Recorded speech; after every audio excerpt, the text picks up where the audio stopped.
The Fate of the Frog, written by Melissa Boonin Rooney, Ph.D., illustrated by Stacy Fabbre. Down by the sidewalk along my front yard, when I was real quiet and looked really hard, I could see a small, green, red, and blue speckled frog in the hot water that pooled in a soft, dead brown log. When his puddle was full, he was less prone to hide. With hardly a glance, his sleek form could be spied, as he sat in a pool or along its soft side, eating worms or mosquitoes or little black flies. When the rain didn't come for a number of days, and the pool would dry up from the sun's warm, bright rays, the froggy would hide in a hole in the wood. I didn't disturb him, wasn't sure if I should. With his puddle shrunk down to the size of a dime, the frog's eyes looked scared as they stared into mine. And I knew that one day he would not have a choice. In his home drying up, he'd need one much more moist.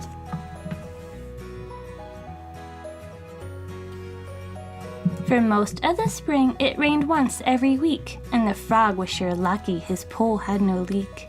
The puddle would shrink as the weather got hotter, but there always at least was one small spot of water. And whenever his puddle appeared to dry up, the sky would rain down and once more fill his cup.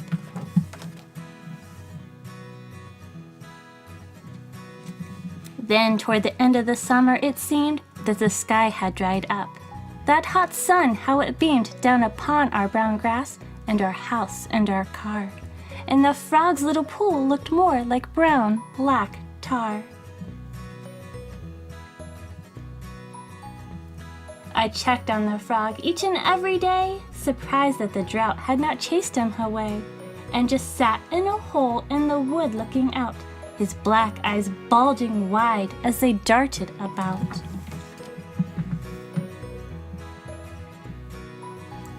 Then I said to the frog in a whisper quite clear, "You must start to think about moving from here."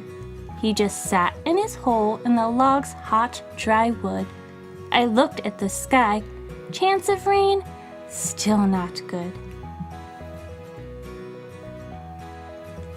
Then one day after lunch, I went down by the walk, and the frog was not there, not in mud nor in bark. I thought, good for him, as I looked round the place. Then I saw the frog jump at a furious pace. He was flopping around like hot beans in a jar, but despite all his work, he was not going far. So I picked the guy up and I started to jog, and I placed him so gently upon his old log. I looked at him there with him gasping for breath, and I wondered why he hadn't left here quite yet. The sky was still cloudless, the sun was still hot, especially at this time of day, was it not?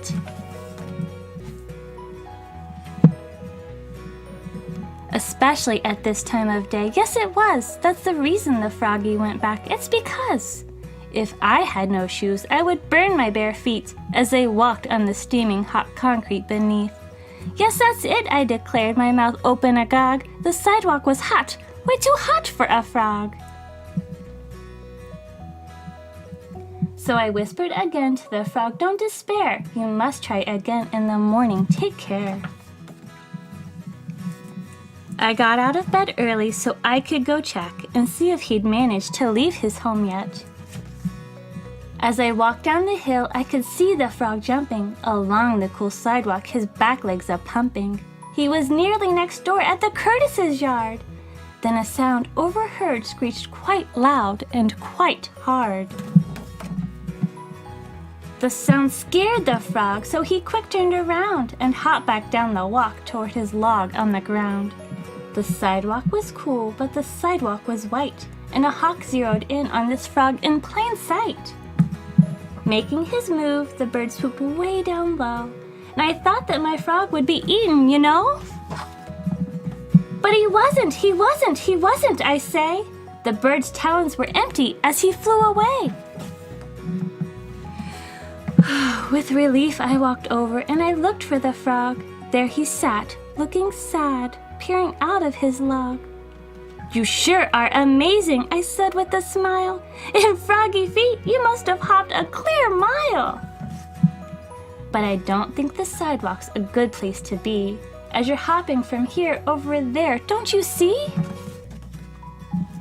The sidewalk's too open, and besides, it's so white. On the sidewalk, your green speckled skin's in plain sight. Tomorrow you'll go in the morning again. You must cross the sidewalk, and quick as a pin, hop in the tall grass that grows on either side.